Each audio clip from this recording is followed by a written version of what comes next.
சங்கீதக்காரனாகிய தாவீதும் கூட எப்பொழுது தைல கொம்பை எடுத்து சாமுவேல் அவனுடைய சிரசின் மேல் ஊற்றி தன் சகோதரர் நடுவில் அபிஷேகம் பண்ணினானோ அந்த வினாடி அந்த நேரத்திலிருந்து கர்த்தருடைய ஆவியானவர் தாவீதின் மேல் வந்து இறங்கினார் என்று வேதம் சொல்லுகிறது. அல்லேலூயா. அப்ப பழைய ஏற்பாட்டின் நாட்களிலும் சரி, எந்த நிமிஷத்துல எந்த நேரத்தில் ஒரு மனுஷன் அபிஷேகிக்கப்படுகிறானோ அந்த நிமிஷத்திலிருந்து அவன் வேறு மனிதனாய் மாறிவிடுகிறான்.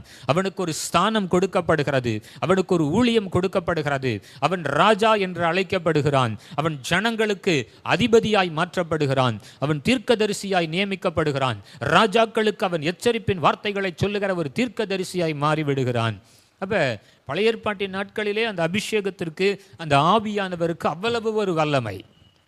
புதிய ஏற்பாட்டில் நம்ம சொல்ல வேண்டிய அவசியமே இல்லை. அதுதான் இந்த அப்போஸ்தலர் 2வது அதிகாரத்தில் பயந்து ஒளிந்து மறுதளித்து ஓடிக்கொண்டிருந்த பேதுரு முதல் சீஷன் பிரதான சீஷன்